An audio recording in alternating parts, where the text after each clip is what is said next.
Esse é o Panorama RTN, trazendo informações de qualidade e de forma simples. Hoje vamos falar de saúde da mulher, como a alimentação pode influenciar na TPM, síndrome do ovário policístico, endometriose, fertilidade e na menopausa. Eu vou conversar com a nutricionista que tem mais de 10 anos de experiência nessa área, a Fernanda Faria. Fernanda, muito obrigada pela presença aqui. A gente vai falar de diversos temas, mas eu fiquei curiosa, a alimentação pode impactar na fertilidade?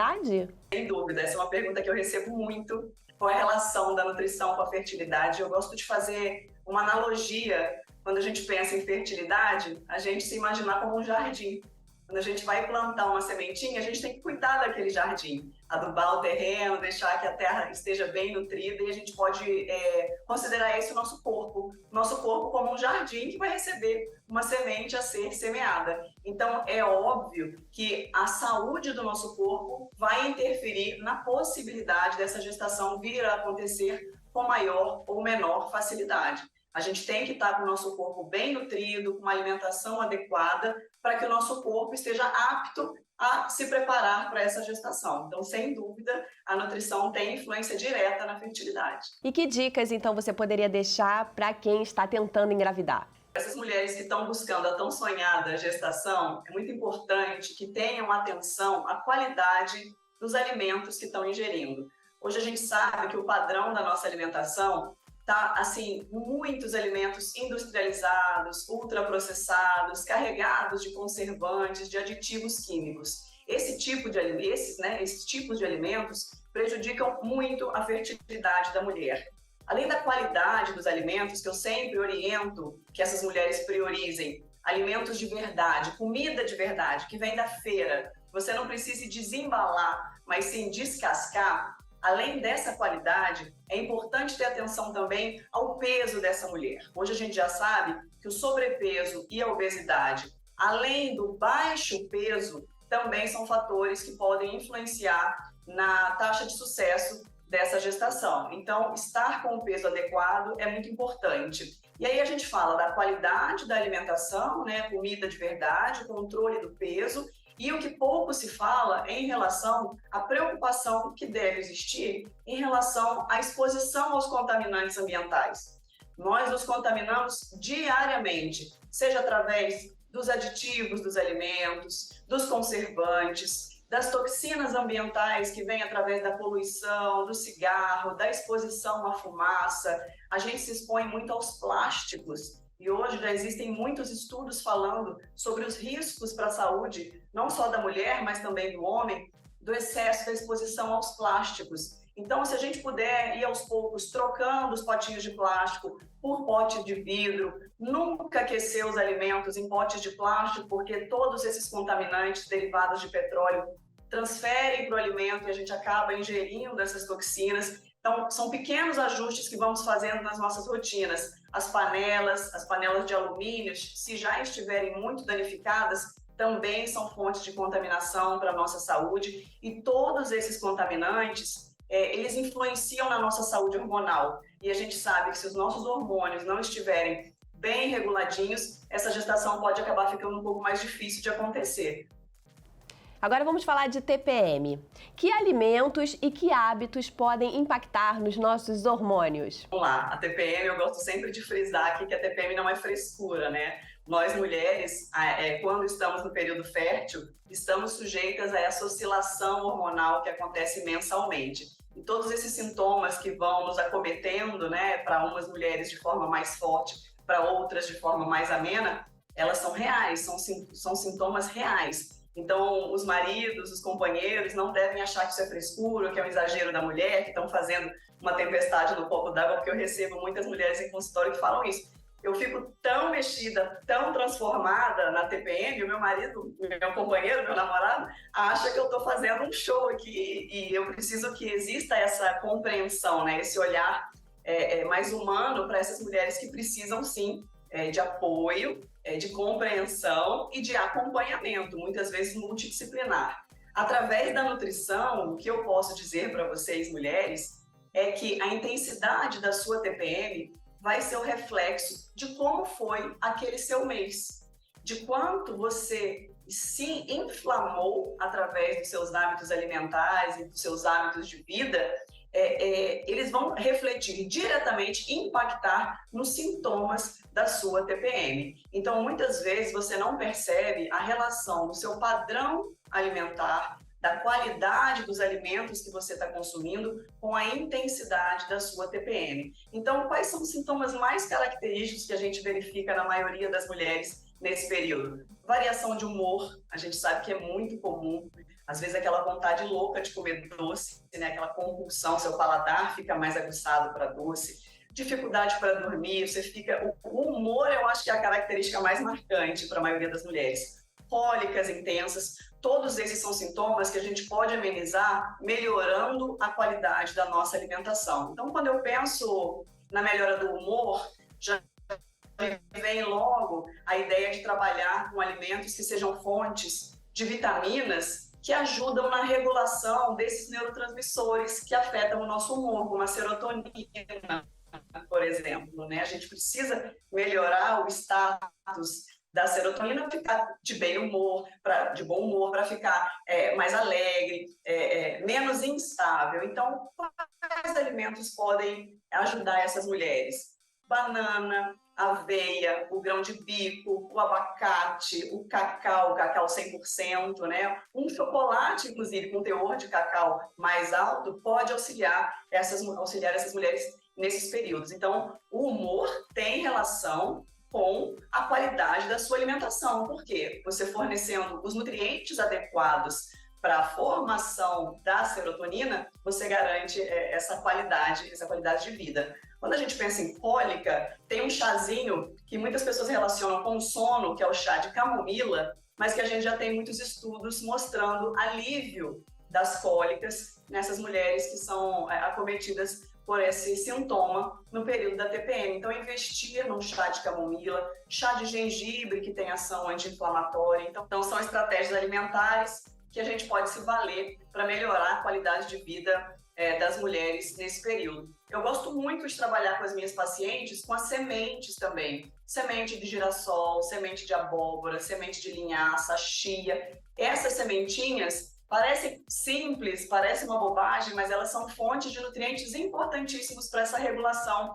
do nosso humor. Então, investe nelas todos os dias ali em legumes, num arrozinho, numa salada, coloca uma colher de sopa dessas sementinhas ao longo da sua semana, que eu tenho certeza que melhorando o padrão da sua alimentação, os sintomas da TPM vão surgir de forma mais amena. Olha que dicas maravilhosas. E em relação à síndrome dos ovários policísticos, como a alimentação pode impactar? Gosto muito de falar sobre SOP, porque é um assunto pouco trazido à tona, né? E a gente tem muitas mulheres sendo diagnosticadas com SOP. Então, o mais importante quando a gente pensa na nutrição relacionada à SOP é entender que essa síndrome tem relação com o metabolismo da glicose. Então, muitas vezes, essa paciente chega com um diagnóstico de SOP no consultório e ela está sendo tratada com metformina para melhorar o metabolismo da glicose e como anticoncepcional. E a causa base de todo o problema, que é a resistência insulínica, está sendo ignorada. Então, se essa mulher não melhora os seus hábitos alimentares e hábitos de vida, essa doença vai continuar progredindo. Ela não tem cura, tá? É muito importante a gente falar que a SOP é uma doença que não tem cura, mas ela tem controle.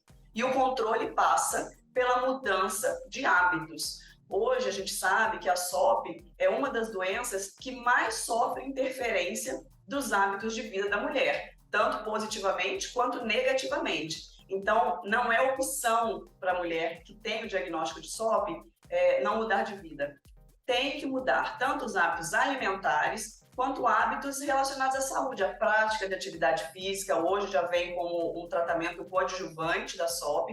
Então, para o controle dessa resistência insulínica que aparece em 90% dos casos, é fundamental a mudança dos hábitos. E aí, em relação à dieta, Nanda, o que eu posso fazer sendo diagnosticada com SOP? Já trato, a maioria dessas mulheres já chega com anticoncepcional, né, como tratamento clássico, e na maioria das vezes usando metformina. A dieta precisa ter um padrão com baixos carboidratos.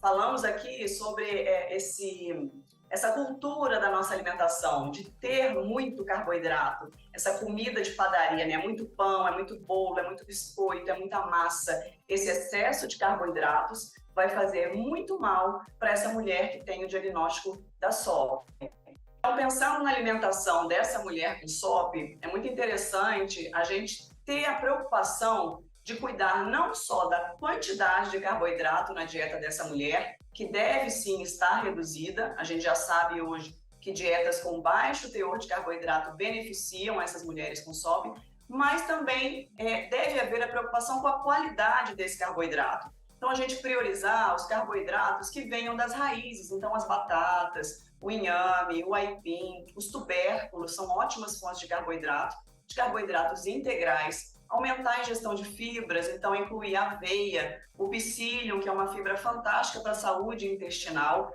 e cuidar também com o excesso do consumo de alimentos industrializados, porque eles atrapalham muito a saúde dessa mulher. Cuidado com o consumo excessivo de gorduras, então priorizar gorduras boas, essas que vêm dos ovos, das carnes brancas, das carnes magras, dos peixes, evitar o excesso de gordura saturada, evitar o excesso de gordura trans, que também traz malefícios para a saúde dessa mulher, e lembrar sempre do consumo de nutrientes que vêm através dos vegetais. Hoje a gente sabe que para essa mulher com SOP é importante que ela faça ao menos 3 inserções de vegetais no seu dia, através de frutas, de legumes, de verduras, lembrar dos vegetais com aquela pigmentação verde escura, porque são riquíssimos em vitaminas, em nutrientes importantes para a saúde da mulher. Além das sementes, que já falamos anteriormente, essa mulher com SOP também vai se beneficiar do uso delas. Então, alimentos naturais, uma dieta baseada em comida de verdade, rica em fibras, bastante água, porque essa mulher, assim como todas as outras, precisam estar hidratadas, e cuidado com o excesso de carboidratos. Obrigada. E a gente vai para um rápido intervalinho, voltamos já já. Concorra a brindes do programa. Participe da nossa promoção no Instagram. O endereço está aí na sua telinha. Basta dizer que assunto você gostaria de ver aqui no nosso programa. A gente volta já já.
Podemos ser violentos, cruéis, egoístas, mas só quem pode salvar a vida de um ser humano é outro ser humano. Ajude-nos a salvar vidas. Seja doador de Médicos Sem Fronteiras. Acesse agora doemsf.org.br.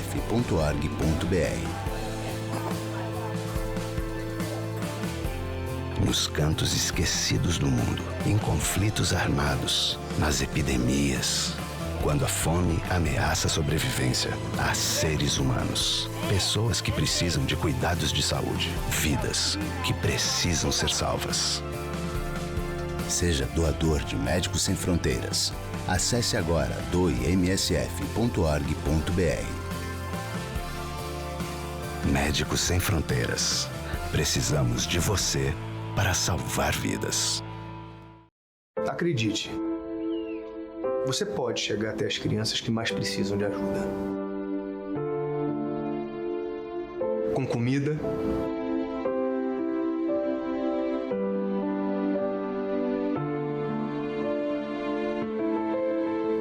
com água, com vacinas,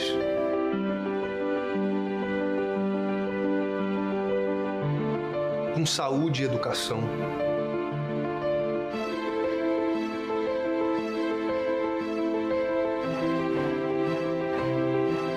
Com proteção e cuidado em emergências. Você pode chegar em mais de 191 países.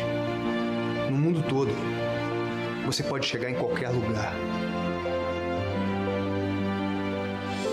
Acredite, com apenas R$1 por dia, você leva a esperança de uma vida melhor para crianças no Brasil e no mundo.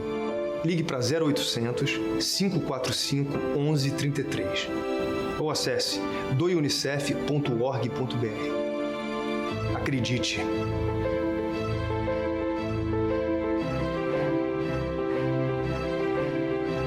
Você tem o poder da mudança. Mude a vida de uma criança com Unicef. R$1 por dia, você salva a vida de uma criança com saúde, educação e proteção. Para quem precisa, cada minuto conta. Elas não podem esperar. Ligue para 0800 545 1133 ou acesse doeunicef.org.br. Doe agora.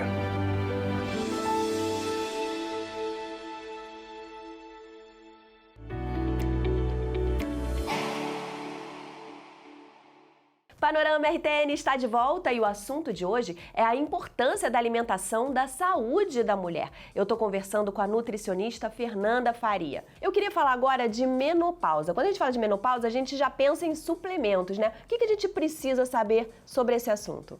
Menopausa, assim como TPM, é um momento muito sensível da vida da mulher, né? A gente está passando da fase fértil para um novo momento. A partir do momento que a menstruação deixa de acontecer por 12 meses consecutivos, a gente tem aí, então, instalada a menopausa, que é o início do período não fértil dessa mulher. E essa mulher precisa de acolhimento, né? Também precisa de um olhar humano, porque está passando por muitas transformações físicas e emocionais. Então, eu sempre gosto de orientar a mulher que chega para mim nessa fase, que faça um acompanhamento multidisciplinar. Essa mulher precisa de acompanhamento médico, de acompanhamento nutricional e de acompanhamento psicológico também. Nessa fase, a gente sabe que com a deficiência dos hormônios que são resultantes desse período, a mulher fica também com uma oscilação hormonal, oscilação de humor muito importante, o sono fica extremamente prejudicado, a secura de pele, de mucosas, de cabelo, então a gente tem uma menor produção das glândulas sebáceas, então isso acontece mesmo. Ganho de peso. O ganho de peso, sim, tende a ser uma constante nessa fase da vida da mulher. É mais difícil perder peso, a gente tem um aumento do risco do desenvolvimento de doenças cardiovasculares.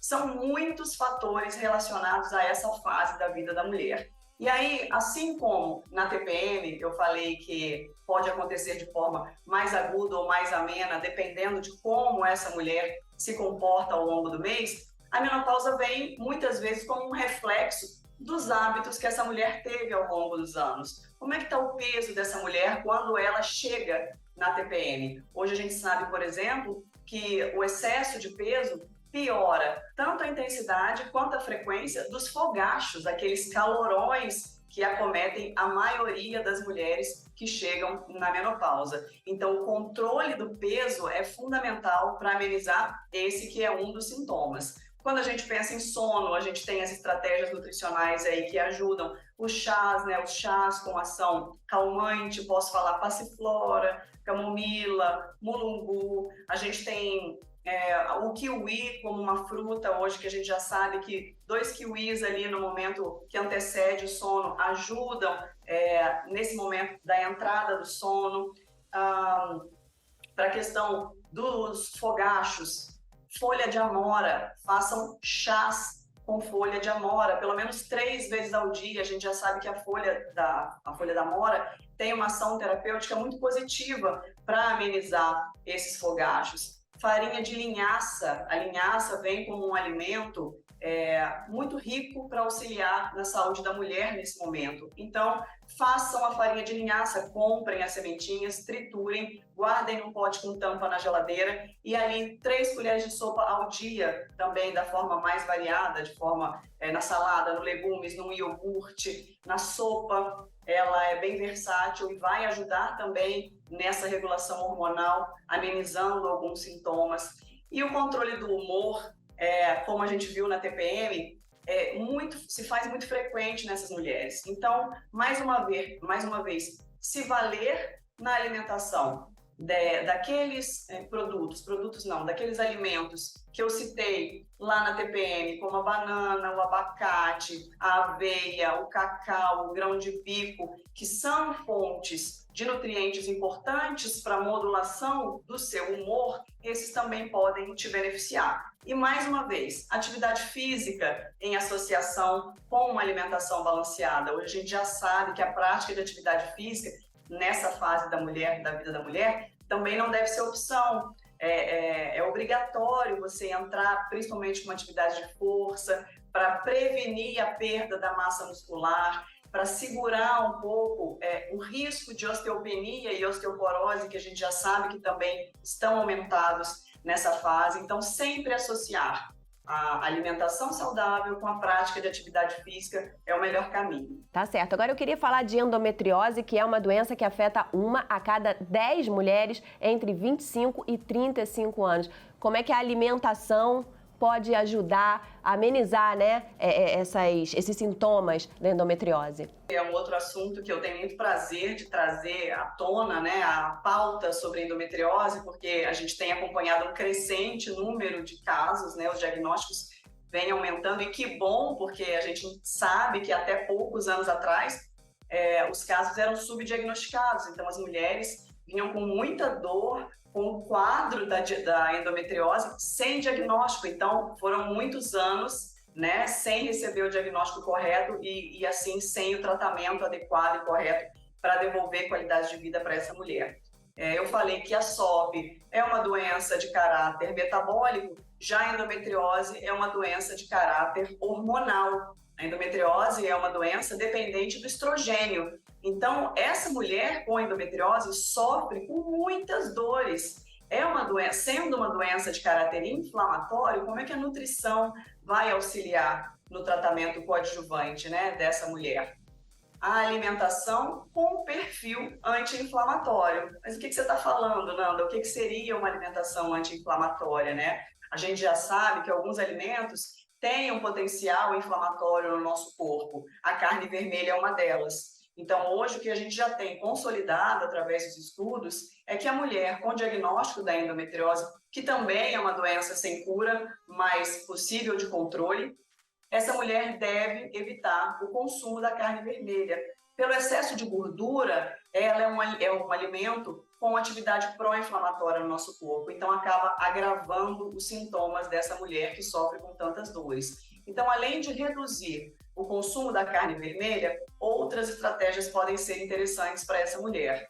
Já é de praxe a indicação do consumo de 2 chás para quem sofre com endometriose: chá de uxi amarelo e chá de unha de gato. Então, tentar fazer 3 vezes ao dia a inserção desse chazinho vai beneficiar essa mulher também. E quando a gente pensa em alimentos anti-inflamatórios, morando num país maravilhoso como o nosso, temos à nossa disposição aí abundantemente, né, os temperos naturais que a gente deve usar e abusar deles. Então, hortelã, a sálvia, o tomilho, a cúrcuma, que é um alimento com potencial anti-inflamatório fantástico e traz muitos benefícios para a saúde dessa mulher. A pimenta preta, o gengibre, que eu prescrevo ou em pó ou como raiz mesmo, para incluir na alimentação, nas sopas, nos caldos, ou fazer chá de gengibre, que também potencializa bastante a ação terapêutica desse alimento. Azeite extra virgem, as castanhas, as sementes que já citamos aqui,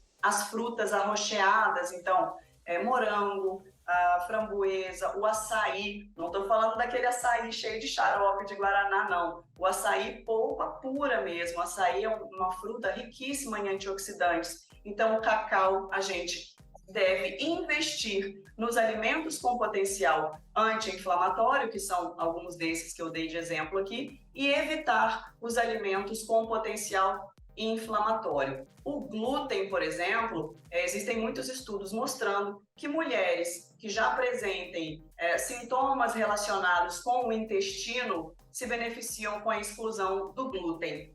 A lactose já é caso a caso, então essa mulher precisa avaliar como é a tolerância dela para a lactose. Se já percebe algum desconforto quando faz o consumo, eu sugiro que reduza ou suspenda a inserção de alimentos fontes de lactose, queijos, leite, né, o leite in natura, os derivados também, isso caso a caso. Então, de forma geral, evitar industrializados, ultraprocessados. Quando eu falo de carne vermelha, eu preciso lembrá-los dos embutidos, né, que muitas vezes estão na mesa dos brasileiros. A salsicha, a mortadela, até o peito de peru, que acham que é um alimento saudável, né, e não é, está carregado de aditivos químicos ali. Então, os embutidos também devem ser evitados. E caprichem na ingestão de comida de verdade, de alimentos naturais, que sempre serão fontes de nutrientes importantes para a nossa saúde. Tá certo, Fernanda. E como as pessoas podem conhecer mais sobre o seu trabalho? Sempre no Instagram, trazendo conhecimento para vocês, informação de forma gratuita. O meu Instagram é @nutrinandafaria. Eu faço atendimentos presenciais na cidade de Resende, no estado do Rio de Janeiro, e faço atendimentos no mundo todo online. Então, eu estou sempre à disposição para ajudar quem precisar. Tá certo. E para a gente finalizar, que mensagem você gostaria de deixar aqui para o nosso público em relação à alimentação? Em saúde da mulher, e quando eu escolhi a saúde da mulher para atuar ao longo dessa jornada, né, profissional, a mensagem que eu gosto de deixar para vocês é que não devem se conformar com os desconfortos. Quando a gente pega endometriose, SOP, menopausa, TPM, a gente está falando de muito desconforto, né, de muita dor, às vezes dores incapacitantes em qualquer uma dessas fases da vida. Isso não pode ser tratado com normalidade. Eu recebo muitas mulheres aqui que já passaram por muitos médicos que olham os exames e dizem, tá tudo normal, é assim mesmo. E a gente não pode se conformar com algo que esteja tirando a nossa qualidade de vida. Então, busquem conhecimento, busquem ajuda, acompanhamento. Se um médico não te entregou o resultado que você buscava, busque outro. Vá atrás da sua qualidade de vida, porque a gente não está aqui para sofrer. Tá certo, Fernanda. Muito obrigada pela sua participação aqui com a gente. Foi um prazer. E o programa de hoje termina aqui. Siga a gente no Instagram, panorama.rtn. Siga também o canal RTN TV para conhecer toda a programação. Eu espero você.